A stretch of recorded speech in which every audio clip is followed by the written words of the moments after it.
I was halfway through reviewing the quarterly sales data when Martin burst into my office. No knock, no courtesy, just a loud, intentional entrance meant to unsettle. Typical. "Elena," he snapped, throwing a file onto my desk. "We need to talk now." I looked at the folder, then at the man I'd worked under for the past 4 years. Martin Ree, the type who never glanced twice at women in the office unless he needed coffee or someone to manage his calendar. He liked power, and more than that, he enjoyed reminding others that he had it. Still, I stayed composed. I always did. "Of course," I replied, motioning to the chair across from me. He didn't sit. Instead, he hovered. "The board has decided to restructure the leadership team. We're heading in a different direction. And frankly, we need people who can lead, not just follow spreadsheets." I blinked, stunned for half a second. "You're firing me?" He grinned like he'd just made a game-winning shot. "Let's not be dramatic. We're letting you go from your position, effective immediately. No warning, no performance review, and certainly no acknowledgement that my department had just delivered the highest revenue growth in 3 years."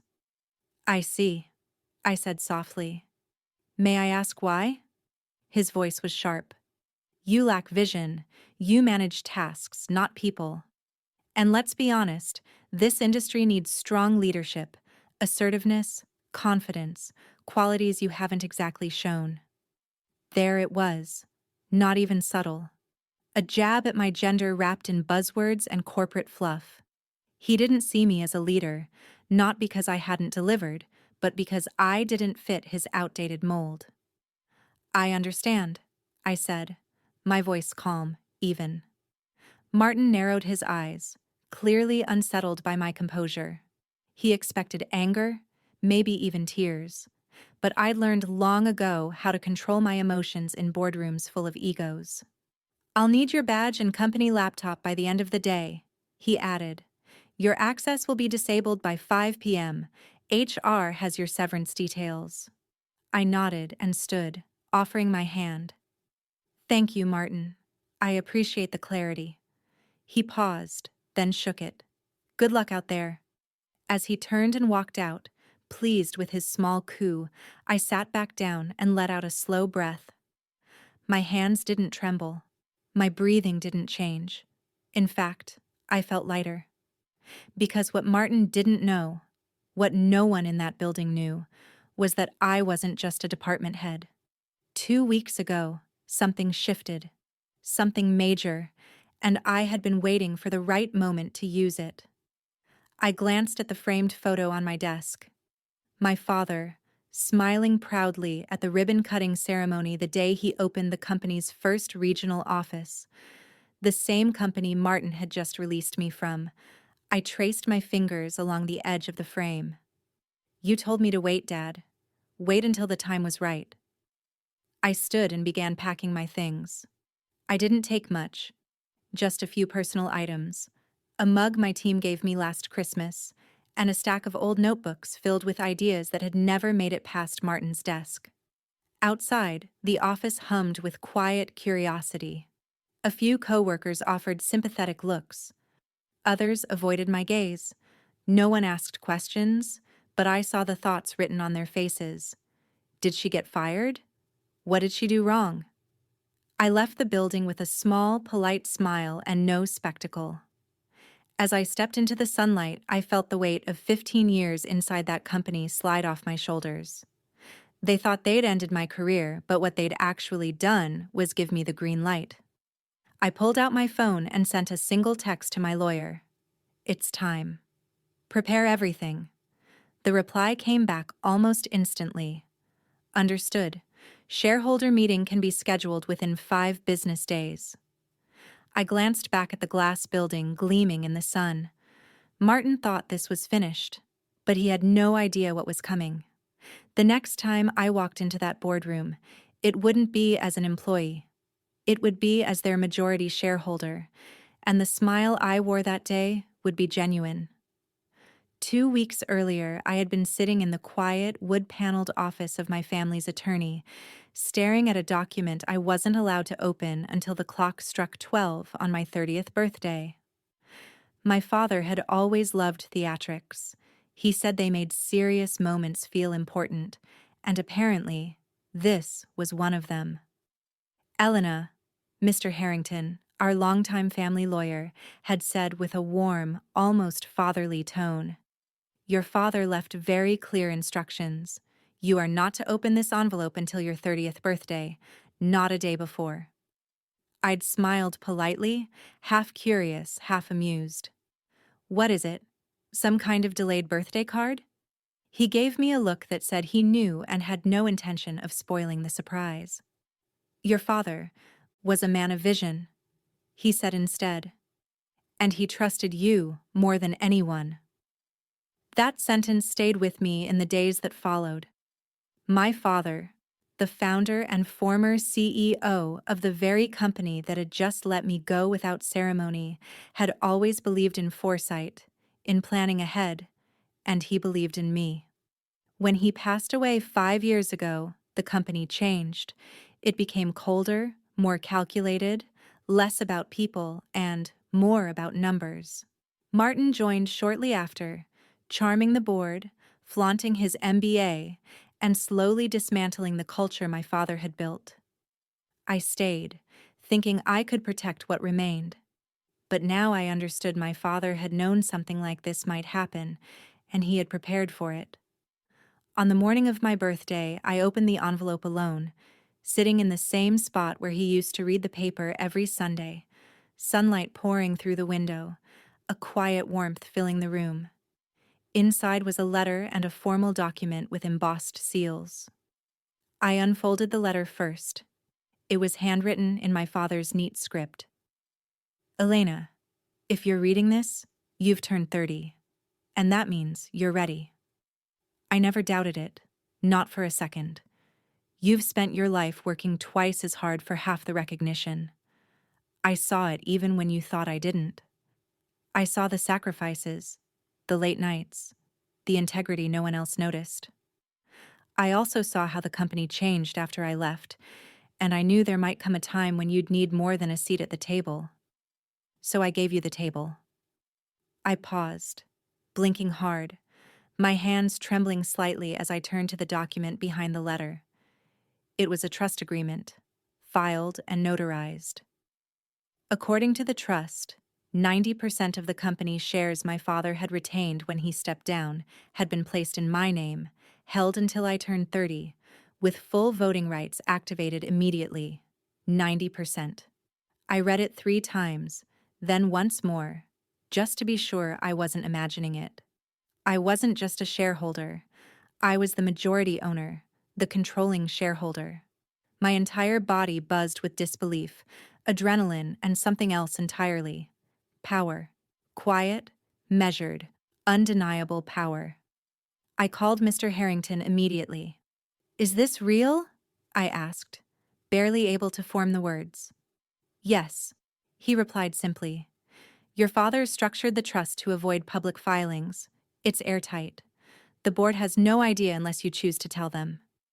"Why didn't he activate it sooner?" I asked.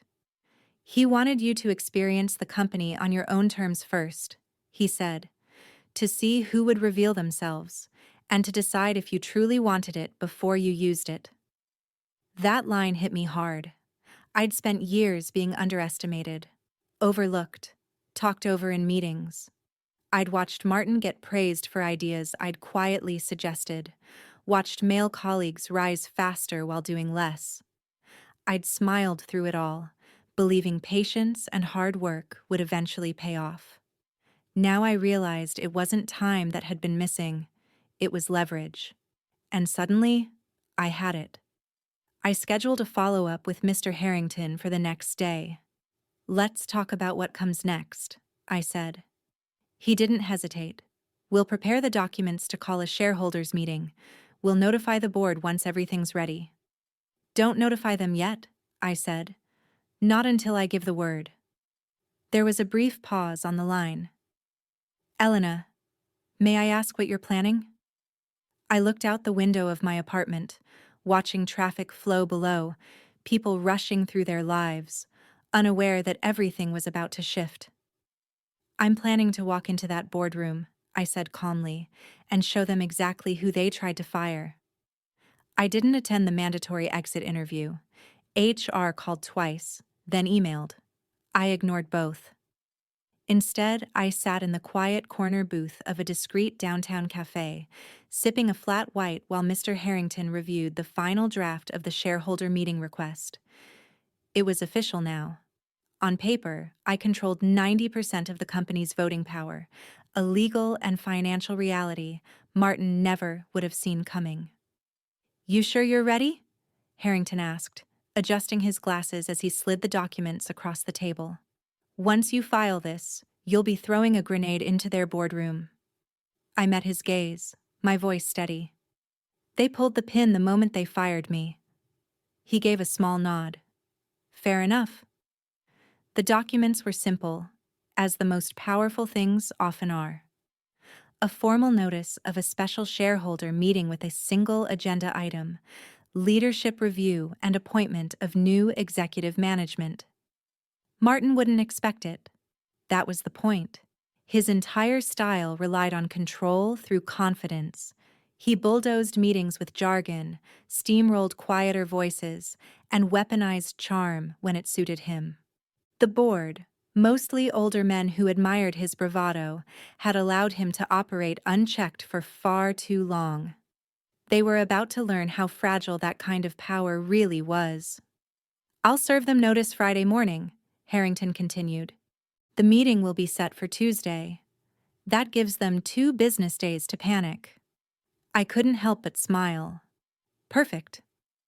That afternoon, I met with Caroline Winters, the trustee who had managed the shares since my father's passing. She was sharp, discreet, and had a memory like steel. "I've watched that man dismantle your father's legacy brick by brick," she said, sliding a folder across her desk. "You don't owe him politeness." Inside was everything I'd need for Tuesday: ownership certificates, voting records, and a detailed breakdown of company performance under Martin's leadership. Declining employee satisfaction, rising turnover, excessive spending on executive perks, and a flattening revenue curve despite a growing market. "He's been hiding behind inflated projections," Caroline said flatly. "If this continues, he'll drive the company into the ground within 2 years." I nodded, taking it all in. "I'll let the numbers speak for themselves." As I left her office, I passed the mural in the hallway, an oil painting of my father standing in front of the first company headquarters. He looked younger than I ever remembered him, his hand resting on the shoulder of a small girl in a red dress, me. He believed in legacy and in people. And even though he wasn't here anymore, I could still feel his hand on my shoulder. By Monday morning, the buzz around my sudden disappearance had turned into full-blown rumors. Texts poured in from former colleagues. "What happened? Did you quit?" "Martin's acting like nothing happened, but HR is strangely tight-lipped. Whatever you did, I hope you're okay." I didn't respond. Not yet. The silence was part of the plan. I wanted Martin comfortable, convinced he'd erased me from the story. Let him play king a little longer. Let him underestimate me one last time. That evening, I stood in front of my mirror, slipping into the navy suit I'd bought for special occasions but never worn. It was sharp, tailored, clean. The kind of outfit you wear when you walk into a room not to ask for power, but to claim it. I rehearsed what I'd say. Not a speech, just a few lines. Precise, measured, undeniable. The truth would do most of the work. Tuesday morning arrived crisp and cool. The city moved as it always did, unaware that inside one boardroom, everything was about to change. I arrived 10 minutes early, passing the receptionist with quiet confidence. She did a double take but didn't stop me. Upstairs, the boardroom lights were already on, movement visible through the frosted glass. Mr. Harrington met me by the elevators, his expression calm, unreadable. "They're in there," he said. "Martin's already talking. He thinks this is just another quarterly strategy review. Not for long. I took a slow breath, smoothed the front of my jacket, and stepped forward. The boardroom door opened with a soft click. Heads turned. Conversations died instantly. And Martin, mid-sentence, froze when he saw me. "Elena," he said, brows lifting. "This meeting is for board members only." I smiled politely and placed the ownership documents on the table. "Exactly." Then I took my seat at the head of the table. The silence was total. Martin stared from the far end of the long oak table, confusion flickering into disbelief. I could almost see him trying to force me back into the box he thought he'd sealed shut last week. "Elena," he said again, sharper now, "this is a board meeting. As I mentioned, employees are not permitted." "I'm not here as an employee," I replied calmly. "I'm here as the majority shareholder." The energy in the room shifted instantly. Board members exchanged glances, some stiffening, others leaning forward. Mr. Dalton, who'd been with the company since my father's era, studied the document in front of him, then looked up at me. "Is this accurate?" he asked, adjusting his glasses. "It is," I said. 90% of the company's shares were transferred to me through a family trust when I turned 30. All paperwork is filed, notarized, and compliant with corporate governance. Martin snapped his gaze from me to Mr. Harrington, who calmly unfolded the ownership certificate and handed it to the board secretary. "You can't be serious," Martin scoffed, his voice rising. "This is ridiculous. Why would your father—" "Because he trusted me," I cut in. "And because he knew exactly what this company would become without oversight." The room went still again. Everyone understood what I meant, even without me saying it outright. Since my father's death, Martin had poisoned the culture, rewarding loyalty over competence, appearance over results, and the numbers had begun to reflect it. "Let's get to the point," I continued, opening the second folder. "As majority shareholder, I've called this special meeting to review current executive leadership, including the position of Chief Executive Officer." Martin stood, face flushed. "This is a coup. A personal vendetta. You think you can just walk in here?" "And I'm not asking," I said, raising my voice just enough to command the room. "I'm exercising my rights." I slid the financial report across the table. "Let's talk about performance." I didn't need drama. The numbers did the work. Employee satisfaction down 38% in 2 years. Turnover in key departments up 47%. 3 high-level discrimination complaints under active HR review. Flat revenue growth in a booming market. I've compiled testimony from department heads, employee surveys, and independent audits, I continued. I've also documented misuse of company funds, unauthorized travel, excessive executive bonuses, and misleading investor reports. I looked directly at Martin. "All signed off under your leadership." Pages flipped. Mr. Dalton looked genuinely disturbed. The CFO leaned toward the general counsel, who immediately began typing on his tablet. Martin's jaw tightened. "You're twisting data to make your little revenge fantasy look legitimate." "I don't need to twist anything," I said evenly. "I have evidence. You relied on the belief that no one powerful enough would ever question you. That belief ends today." I let the moment settle. "Effective immediately," I said, pulling out the final document. "I am submitting a motion to remove Martin Rhee as CEO of this company. As majority shareholder, my vote alone carries the motion." The board secretary stared in shock. You don't need a second vote?" "I own 90%, I replied. "A majority by any definition." Mr. Dalton cleared his throat. "In accordance with company bylaws, the motion stands, effective upon completion of documentation." Martin slammed his hand on the table. "You can't do this." I met his eyes. I already did. Security didn't need to be called. Martin didn't resist. But as he stormed out, His face twisted with rage and disbelief. I noticed something striking. He didn't look powerful anymore. He looked small.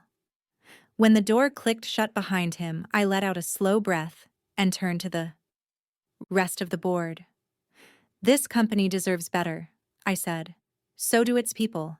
And starting today, that's exactly what they're going to get." Mr. Dalton nodded slowly, a faint smile appearing. "Welcome back, Elena." By the end of the week, Martin's nameplate had been removed from the CEO's office door. I didn't move into the office right away. I didn't need the symbolism of a larger desk to validate my role. I had something far more important to do first: rebuild the soul of the company my father started. The Monday after the shareholders' meeting, I called an all-hands staff meeting in the main conference hall, the same room where Martin once paraded sales projections like war trophies and recycled hollow praise for the same few executives again and again. This time, the atmosphere was different: curious, cautious, hopeful. Employees filtered in slowly, whispering among themselves. The front rows stayed empty, as if no one wanted to appear too eager. Some faces looked nervous, others skeptical. They'd been burned before.